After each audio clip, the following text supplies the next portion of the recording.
Happy Mother's Day 2022. I am a member of Social Workers and Allies Against Solitary Confinement, and I'm here to tell you about solitary confinement and to introduce you to my garden. This is my solitary confinement garden, and I just want you to see it and to realize that this is the size of a solitary confinement torture cell. It's 6 feet by 9 feet.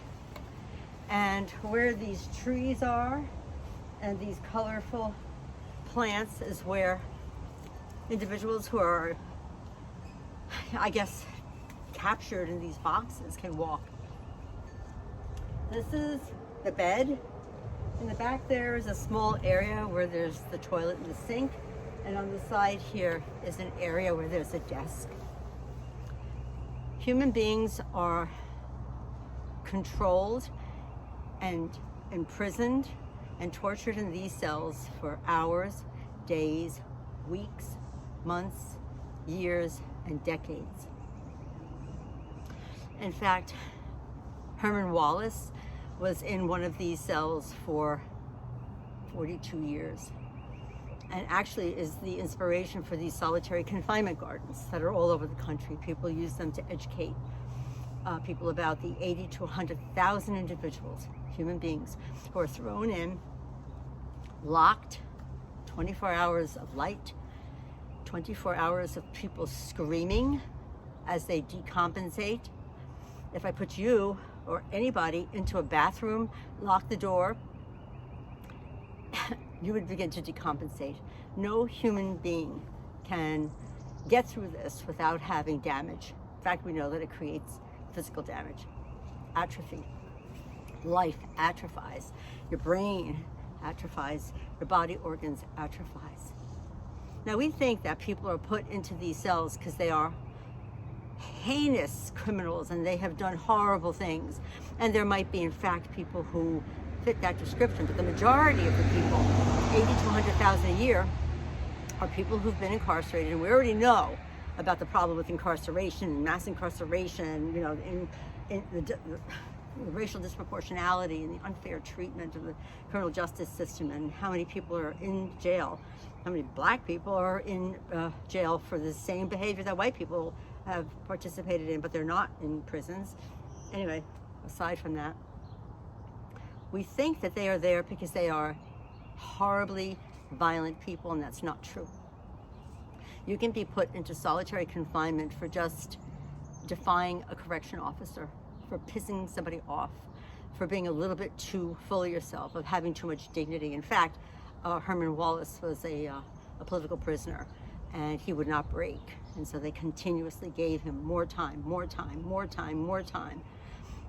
And we asked him, how did you survive all those years in this box? And he said, well, I didn't know I was in there for all these years.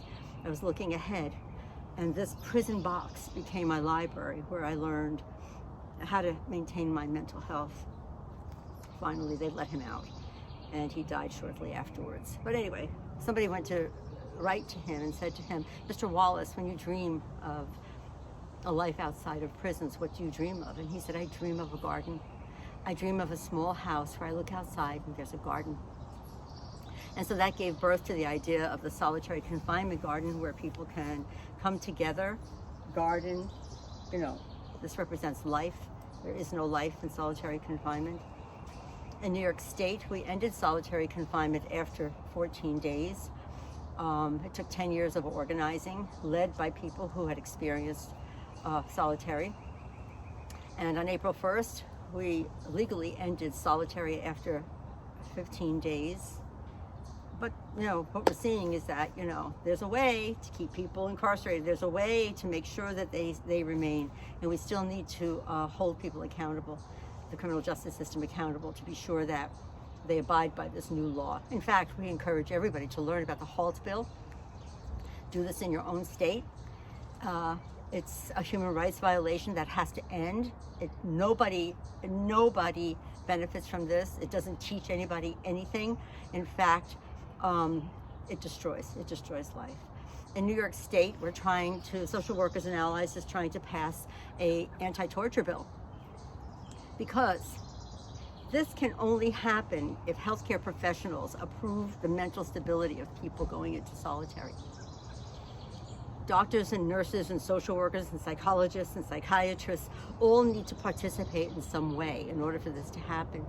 And what we're trying to do is to say, we want to support healthcare professionals who come into the carceral system to help and not harm. And we want to give you legislation that will say, I have to report if I see abuse or torture, and that there needs to be an external reporting place where healthcare professionals can say, this is what we're seeing. And hopefully that data will be collected. They will see pattern and practice and begin to intervene.